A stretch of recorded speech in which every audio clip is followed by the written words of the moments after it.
A Descent into the Abyss, The Causes and Consequences of the First World War. The First World War, a global conflict that erupted in 1914 and engulfed much of the world until 1918, stands as a defining moment in human history. This cataclysmic event, sparked by a complex web of underlying tensions and immediate triggers, reshaped the political landscape, ushered in an era of disillusionment, and left an indelible scar on the collective memory of humanity. The roots of the First World War lay in a tangled web of nationalism, imperialism, and alliances. Nationalistic fervor, fueled by a sense of cultural and ethnic pride, gripped much of Europe. Ambitious colonial powers competed for influence and resources overseas, leading to friction and a scramble for territory. A complex system of alliances, designed to maintain a balance of power, ultimately proved to be a tripwire for a wider conflict.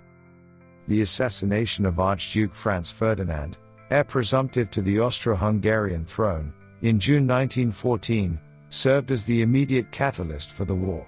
Austria-Hungary, blaming Serbia for the act, declared war, triggering a chain reaction of mobilization as alliances came into play. Within weeks, Europe was plunged into a devastating conflict that would soon engulf the globe.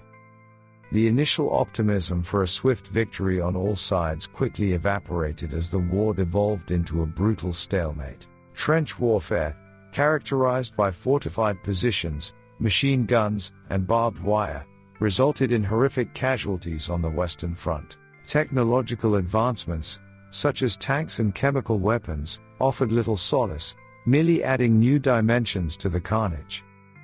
Beyond the Western Front, the war raged across multiple theaters, from the Eastern Front in Europe to the deserts of North Africa and the battlefields of Asia and the Pacific. The Ottoman Empire joined the Central Powers, further complicating the geopolitical landscape. Colonial holdings became battlegrounds, drawing in troops from across the globe. The human cost of the First World War was staggering. An estimated 16 million soldiers perished, while millions more were wounded. Civilian populations also suffered immensely, as food shortages, disease, and industrial warfare took their toll. The social fabric of Europe was torn apart, leaving a generation grappling with profound disillusionment and questioning the values that had led to such a devastating conflict. The Treaty of Versailles, signed in 1919, formally ended the war but sowed the seeds of future conflict. Germany, deemed solely responsible for the war, was burdened with crippling reparations and territorial losses, fostering resentment and a desire for revenge. The redrawing of national boundaries in Eastern Europe, often ignoring ethnic realities, created new tensions and instability. The First World War marked a turning point in world history. The Austro-Hungarian, Ottoman, and Russian empires crumbled under the weight of the war, giving rise to new nation-states. The United States emerged as a major global power, but its disillusionment with the aftermath of the war would have significant consequences for the international order. The First World War stands as a stark reminder of the devastating consequences of unchecked nationalism, imperial ambitions, and entangled alliances. The war's legacy extends beyond the battlefields, shaping the political landscape of the 20th century and serving as a cautionary tale for the future. By examining this complex event, we gain a deeper understanding of the forces that can lead to global conflict and the importance of fostering international cooperation and diplomacy to prevent such tragedies from recurring. The spark that ignited the world, the assassination of Archduke Franz Ferdinand.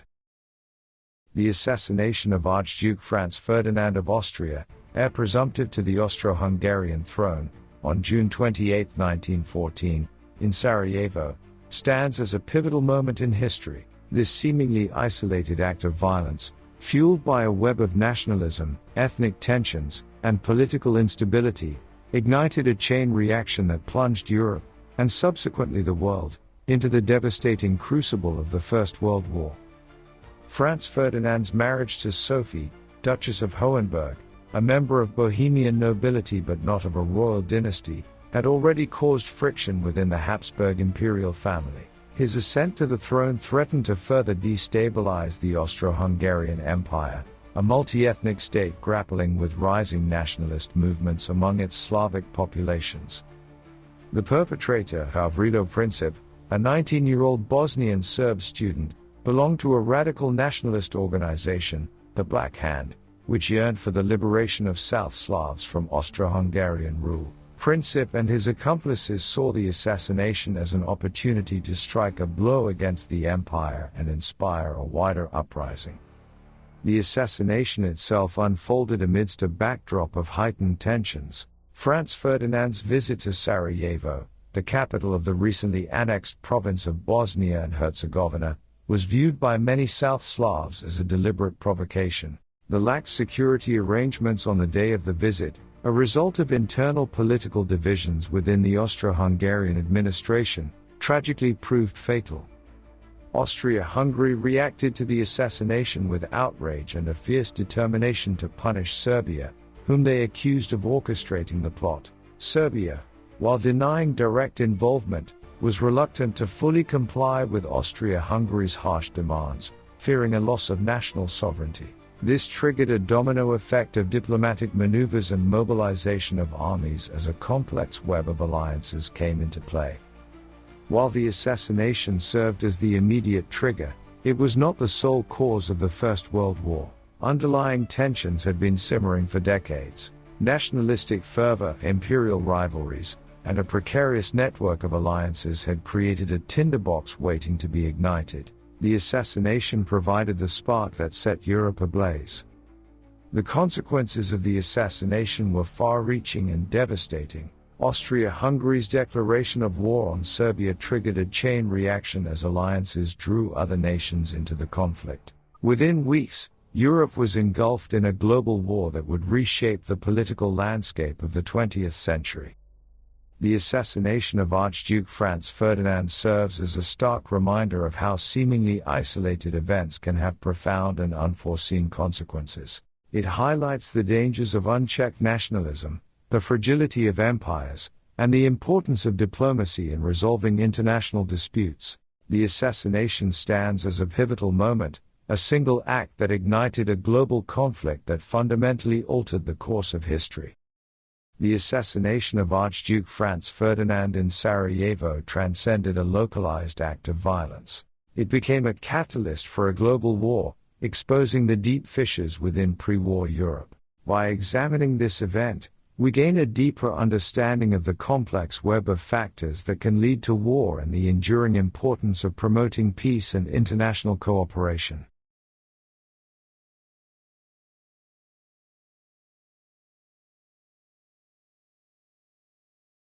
A powder keg ignited, the Austro-Hungarian ultimatum and the July crisis.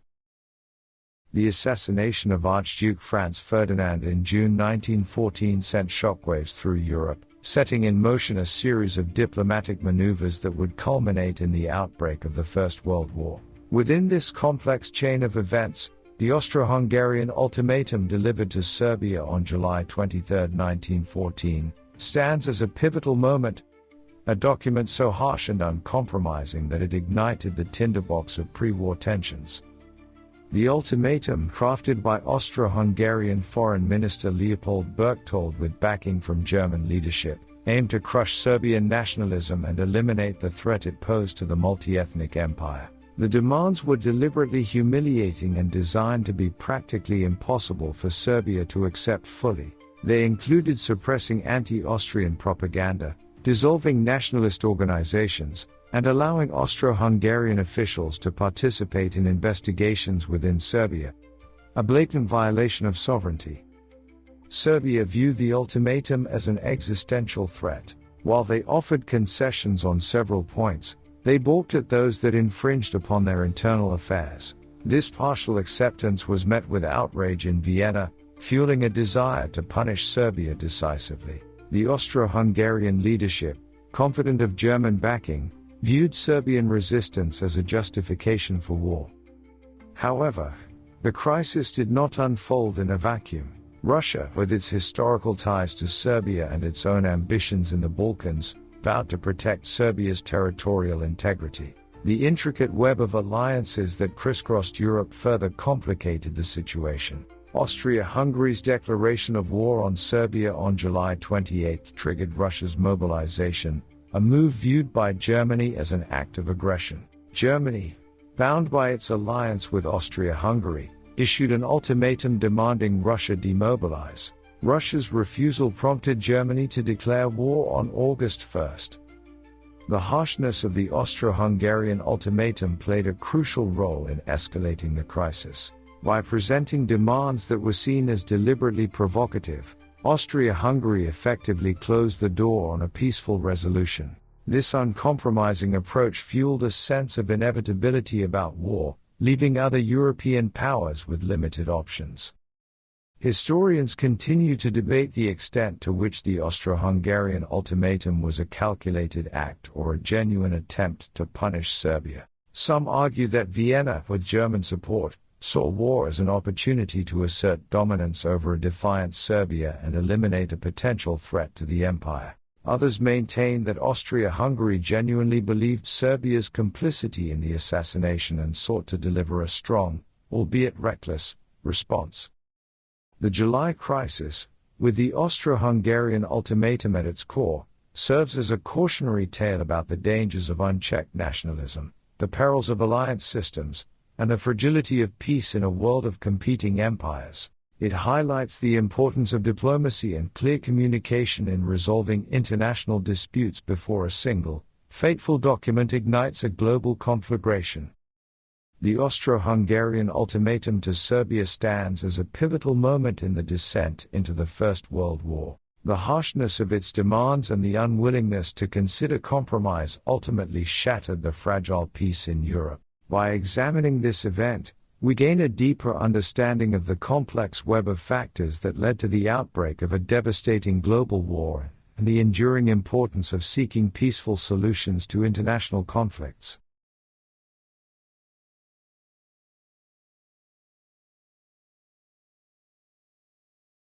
A belligerent manifesto, to my peoples and the descent into war. On July 28, 1914, Emperor Franz Joseph I of Austria-Hungary signed a document titled To My Peoples. This manifesto, aimed at justifying the Austro-Hungarian declaration of war on Serbia, stands as a pivotal moment in the descent into the First World War. Far from a neutral announcement, the manifesto served as a belligerent call to arms, painting Serbia as the sole aggressor and masking the complex web of tensions that had gripped Europe. The manifesto itself was a carefully crafted piece of propaganda. It portrayed Serbia as a hotbed of anti-Austrian sentiment, accusing the nation of orchestrating the assassination of Archduke Franz Ferdinand. It emphasized the need to punish Serbia for its insolent defiance and criminal machinations. By framing the conflict as a necessary response to Serbian aggression, the manifesto aimed to garner domestic support for the war and deflect blame from Austria-Hungary's own role in escalating the crisis. However, the historical truth was far more nuanced. While some within Serbia sympathized with the assassins' cause, the government itself denied direct involvement in the plot. The Austro-Hungarian ultimatum to Serbia, with its harsh demands, was seen as a deliberate provocation by many European powers. The manifesto's rhetoric aimed to simplify a complex situation and demonize Serbia to justify a war that had deeper roots in imperial rivalries and nationalist ambitions. The manifesto's significance lies not only in its content but also in its timing. Issued just days after the Austro-Hungarian declaration of war on Serbia, it served as a rallying cry for the Austro-Hungarian people. By portraying Serbia as the villain and Austria-Hungary as the wronged party, the manifesto fostered a sense of national unity and a willingness to sacrifice for the perceived defense of the empire. However, the impact of To My Peoples extended beyond Austria-Hungary's borders. The belligerent tone and one-sided narrative fueled existing anxieties within Europe. Other European powers, already on edge due to a complex web of alliances, viewed the manifesto as a further escalation of the July crisis. The domino effect of mobilization orders and declarations of war across Europe highlighted the fragility of peace in a continent riddled with unresolved tensions. The legacy of To My Peoples is a cautionary one. The manifesto serves as a reminder of how carefully crafted propaganda can manipulate public opinion and justify war. It highlights the dangers of simplistic narratives and the importance of critical analysis of information disseminated by governments, particularly in times of crisis. Emperor Franz Joseph's To My Peoples stands as a turning point in the descent into the First World War. This belligerent manifesto, masking a complex web of tensions with a narrative of self-defense, mobilized public support for war and further inflamed the already precarious situation in Europe. By examining this document, we gain a deeper understanding of the role of propaganda in times of conflict and the importance of seeking peaceful resolutions to international disputes.